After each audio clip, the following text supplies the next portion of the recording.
We don't even know what they've done to her by now. They tell us she's alive, but in what state? I mean, she's at the FMC Carswell, which is known as the House of Horrors. When a lawyer tries to approach Aafia, the lawyers are told that Aafia does not wish to see them and they are not allowed to meet. They don't let anyone, for the past 4 years, they are not letting anyone meet Aafia. And that makes us very worried. Have they physically destroyed her? Have they mentally tortured her to a point that she is no more really and she's just there like a living dead or what? Aafia is innocent. We want her back and we will not rest until we get her back. My name is Dr. Aafia Siddiqui and I am a neurologist by profession, but people generally know me as the sister of Dr. Aafia Siddiqui. Dr. Aafia Siddiqui is a Pakistani neurologist who studied in the United States and graduated from MIT in 1995. She received her PhD from Brandeis University in 2001 and briefly returned to Pakistan following the 9/11 attacks. The mysterious case of Aafia Siddiqui has become internationally known. She has been dubbed the daughter of Pakistan by some and Lady Al-Qaeda by others. Aafia has been convicted of multiple felonies and is serving an 86-year sentence at the Federal Medical Center Carswell in Texas. Today is March 31st. This marks 18 years of Aafia's kidnapping and abduction. The prison has Aafia and they manipulate her in mysterious ways and horrifying ways. The Siddiqui family says that Aafia was kidnapped by Pakistani agencies and subsequently handed over to American agencies. Aafia returned in 2002 to Pakistan after completing her studies in the US. And then she was going to Islamabad with her 3 children. Ahmed was 5 years old, Mariam was 3 years old, and baby Suleiman was only 6 months old. She was going to Islamabad with her educational revolutionary system. She was taking that system to Islamabad to meet with the Senate chairperson when she was abducted. And then for 5 years, nobody knew what happened.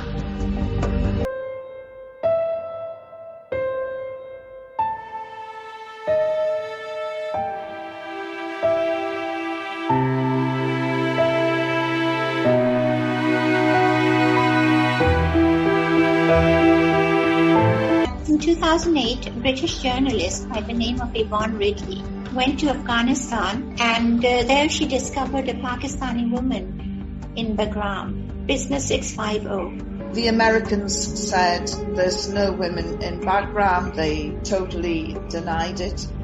And I wasn't convinced because there were too many people who had seen and gave descriptions of this woman being held in Bagram. When I was in Bagram during the year of 2002, I used to hear the sounds of a woman screaming in the interrogation rooms where I was at.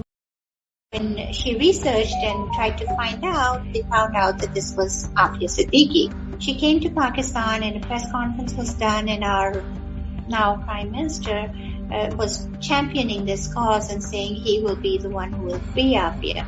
Unfortunately, it's now 18 years since this whole incident and Aafia is still locked up. For many, Aafia came to symbolize the atrocities linked to the so-called War on Terror, and her case exposed collaborations between Pakistani and U.S. authorities. Aafia was also the first woman to be sought by the FBI in connection with its pursuit of Al-Qaeda. After his arrest and interrogation under torture, militant Khalid Sheikh Mohammed, the principal architect of the 9/11 attacks, allegedly named Aafia a courier and financier for Al-Qaeda. The only thing that I have heard of was her name was probably taken by, I think, Khalid Sheikh Mohammed or someone, and this was after 27 times waterboarding. And what he was reading was Allahumma salukal Aafia. It's a prayer, it's asking for peace and for serenity and just to be able to bear what's going on. And that is what he was praying for, and poor Aafia, having the same name, gets stuck with it. Unfortunately, all these things are all made up lies. They claim that Aafia married someone else. How could she when the day she was kidnapped was the last day of her iddah? From the divorce of her first husband, she hadn't even gotten the final papers. They came after her kidnapping.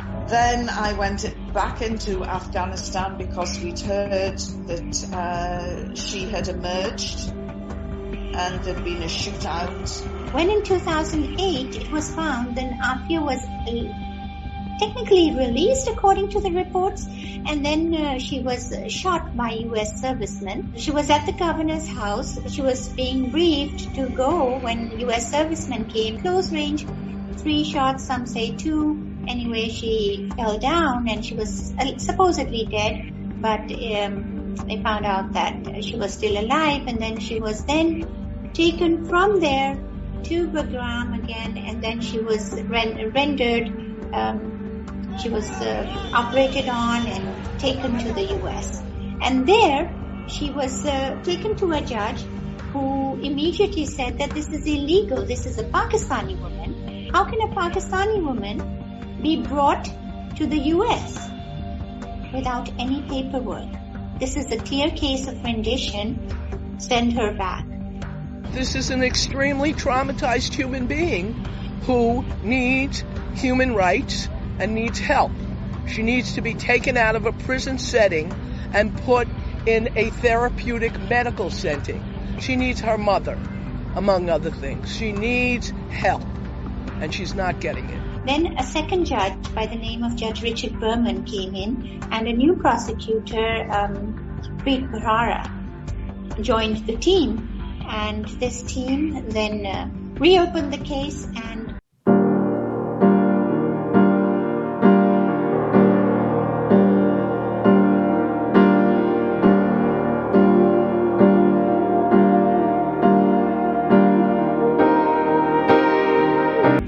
picture this woman who's very tiny and ask yourself how she engaged in armed conflict with six military men. You know, how did that happen? And how did she get shot? I think you can answer that, can't you? We rely so much on science these days in criminal investigations. And according to the American soldiers who shot Aafia, they said that she grabbed their gun and shot at them. There was no GCI or gunshot residue found on Aafia's clothing, no gunshot residue on her hands. There was nothing to say that she had fired a gun. Why was an alleged terrorist put behind a curtain and not behind bars? She was taken to the counter-terrorism questioning room. Why wasn't she secure? Why would these officers just walk in there? There are too many questions here for anyone to assume guilt. You must presume innocence. Aafia was convicted of attempting to kill U.S. military personnel and was sentenced to 86 years in prison. Prosecutors used handwritten notes they said she was carrying in her purse at the time of her arrest, including recipes for making bombs and descriptions of New York City landmarks with references to attacks. According to court papers, she was also carrying sodium cyanide, a toxic substance. Any of this was true, she would be charged for terrorism. Wouldn't that be very easy for them? The whole world would just be quiet that she's a terrorist. But even Judge Berman could not charge her with terrorism because none of this was true. All those stories are yellow journalism. Millions of people come out to streets for Aafia. Why does everyone, every election have Aafia? Because she appeals to the public. Aafia herself, when she was sentenced, she pleaded to the people, I want no violence in my name.